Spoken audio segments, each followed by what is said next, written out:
Here with some market hotspots is Helane Becker, transportation analyst at Dahlman Rose. Helane Becker has been named one of the top 3 airline analysts by institutional investors for 9 consecutive years. That is a record. That must be, Helane. Thanks so much for coming in. Thanks for having me. Now, as I referenced, the airline that talks about buying new aircraft, this has to do with Copa.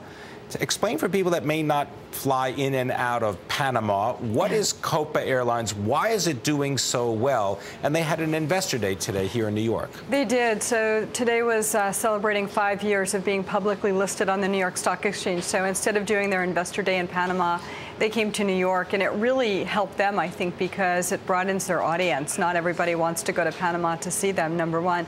Number two, they are expanding the hub of the Americas that they call it. Panama is so well situated right in the middle of North America and South America that they're actually able to flow connecting traffic over what they call the hub of the Americans at Tucumán International Airport. They're going to be a member of the Star Alliance in April of 2012, so they're adding service in conjunction with that into Chicago to connect with United flights. They already fly to JFK. They do every city now, every capital in South America. And then they flow it over Panama into North America.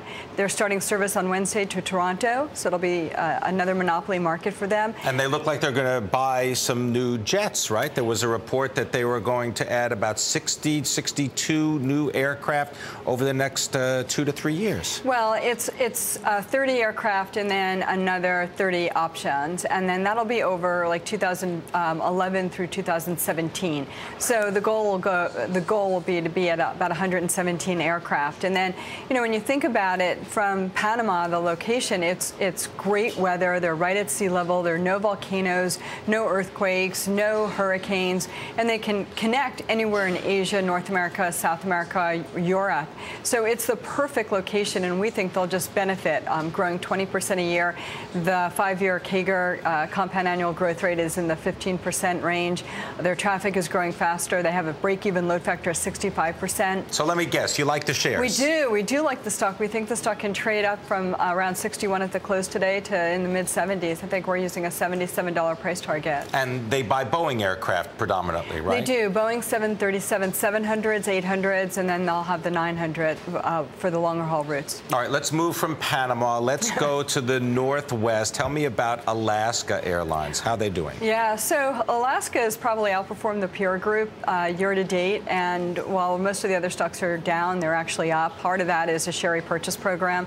They just announced another one today, $50 million share repurchase program. They're having a pretty good second quarter. They added a lot of capacity into Hawaii, but they don't do it into Honolulu. They do it into the outer islands. So that's been really beneficial because there's not a lot of competition from the Pacific Northwest into the outer islands, and that's really stood them in very good stead. They fly to New York, which people don't really know. They see that Eskimo, on the plane out in Newark. And they think that they fly just to Alaska, when in fact they don't. They fly out, as you said, to Hawaii, which is a big route for them, and up and down the West Coast. Hawaii, LA, Mexico. Seattle is now, it used to be the southernmost point on their route system, and now it's the midpoint of their route system. So they have about 25% of their capacity in Alaska, about 25% in what I call beachy markets of, LA, Arizona.